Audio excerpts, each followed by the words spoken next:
let me tell you a story really quick. You know how the Amish are famous for creating amazing furniture? Hmm.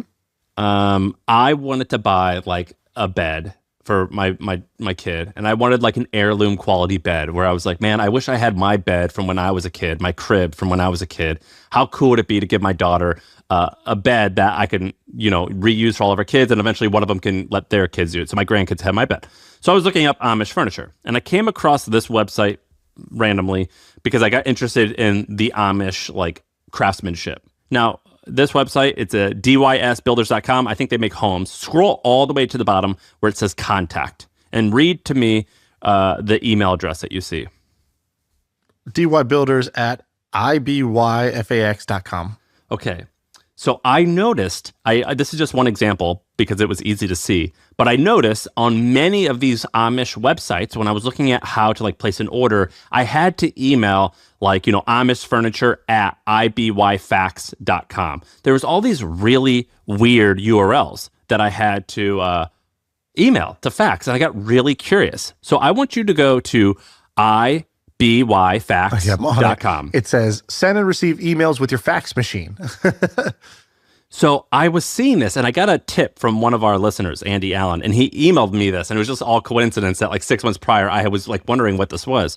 So let me tell you this, the background of this. So if you're Amish or you're Mennonite, a lot of them are very entrepreneurial and they work with the outside world. So they make furniture that they sell to, people like me. They have websites. However, according to their religion, they are not allowed to use certain technology that's considered individualistic. So looking down on your iPhone or sitting down in your home and staring at a computer screen, they think that it either things either bring them closer to God and other people, or it takes them away. And they feel, according to their rules, that like looking at your phone and using the internet brings them away from other people. However, they have all these websites and they sell furniture. Well, how do they do it? Well, there's this small website. I think it's called iBuyFax, as in internetbuyfax.com. And it's this service where you pay something like $20 a month plus like 10 cents or 50 cents per fax. But basically, on the campus, I don't know what they call it, the campus of a lot of Amish towns, there is literally like a small house, like a shanty. And in that small house is a fax machine.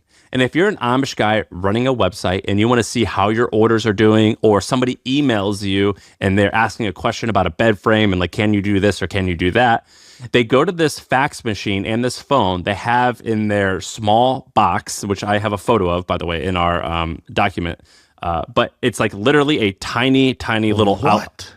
It's like a little outhouse where you make the call and you talk to your customer, but you have to use iBuyFax. And so the iBuyFax service, what they're going to do is they're going to collect all of your emails and they're going to This photo is outrageous. It's outrageous. It's like an outhouse. It's literally, it looks like a phone booth / porta potty. It's in the middle of the road, and on the wall is just a tiny phone, like a phone with a cord. Yes. And so that's because there's not even a fax machine. Where's the fax machine? So some of them have fax machines, some of them have phones. And so iBuyFax, they'll either call you and be like the middleman and answer the questions like, hey, Linda at gmail.com, she's in this place. She wants to know, can you make a bed like this? Or Dave wants a child's bed, but he wants it to be in this color. Can you do it? And they'll reply, and they'll either handwrite the reply and fax it back, or iBuyFax has people who they say that they will actually, you talk to them and they'll be your middleman. And another thing that they'll do is, let's say you want to buy something off eBay, or you're trying to figure out what the price is of a certain farm equipment. You can ask iBuyFax, please tell me, how much it would cost to buy blank on eBay. And they'll reply back by fax or telephone answering your question. And so this way, the Amish can do business with the rest of the world, but aren't breaking their rules. And this website that I found, it's used on all of the websites. So if you look at Amish furniture, if they're like really OG Amish, a huge percentage of them are using this website. And the Amish community, it's not tiny. It's about 400,000 people. And they are like very entrepreneurial. Like, 'cause that's like part of like the religion is to be like self-reliant, or part of the community rules is to be like self-reliant. And like Amish furniture is definitely like a well-known thing. Amish crafts of all types are a well-known thing. And this guy who emailed me, he goes, I own a business that buys and sells wooden pallets. And in particular, we are based in Pennsylvania. And so we work with mostly Amish people. And whenever they communicate with us, which we work with a lot of them, they only communicate with us by ibuyfacts.com. And they're all using this website. And this website, here's where it gets kind of funny.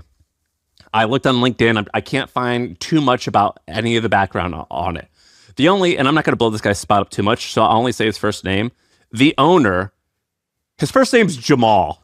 And so in my head, I'm like, and he lives in New York. I'm like, is there a brother who just came up with the brilliant idea to create an Amish faxing website? And is this like how we share the world?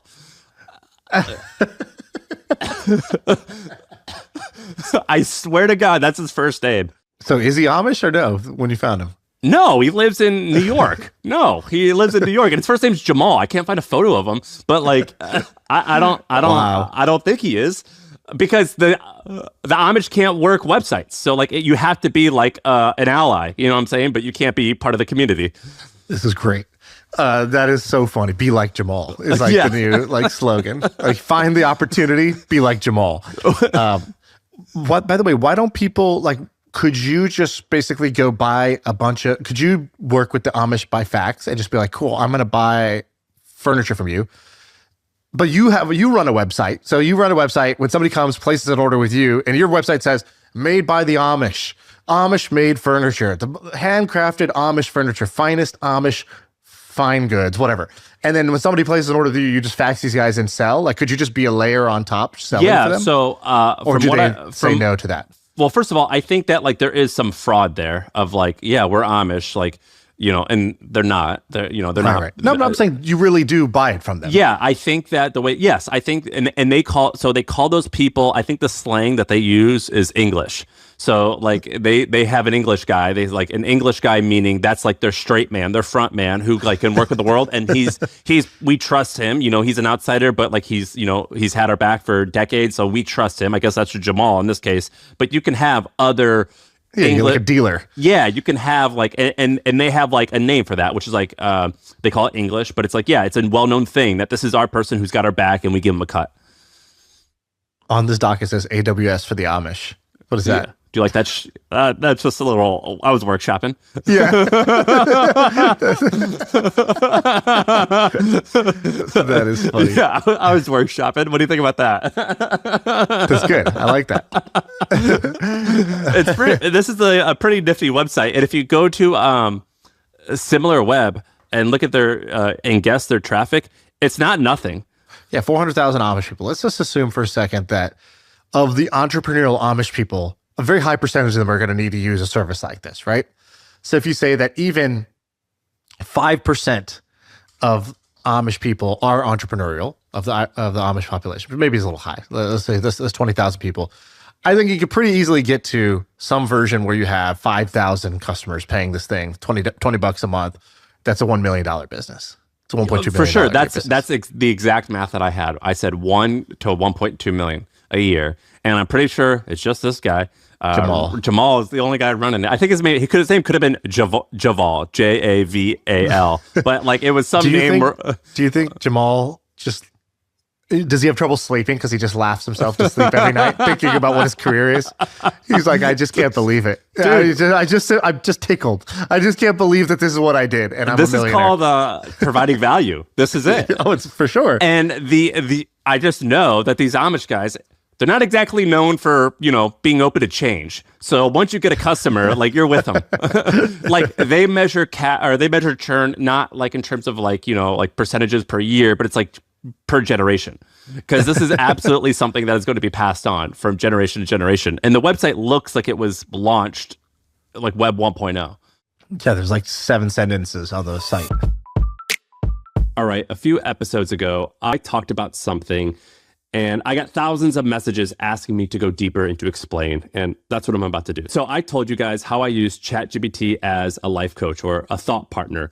And what I did was I uploaded all types of amazing information. So I uploaded my personal finances, my net worth, my goals, different books that I like, issues going on in my personal life and businesses. I uploaded so much information. And so the output is that I have this GPT that I can ask questions that I'm having issues with in my life. Like, how should I respond to this email? What's the right decision? Knowing that you know my goals for the future, things like that. And so I worked with HubSpot to put together a step-by-step process showing the audience, showing you the software that I used to make this, the information that I had ChatGPT ask me, all this stuff. So it's super easy for you to use. And like I said, I use this like 10 or 20 times a day. It's literally changed my life.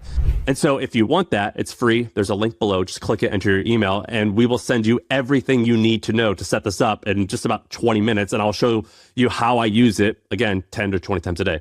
All right, so check it out. The link is below in the description. Back to the episode.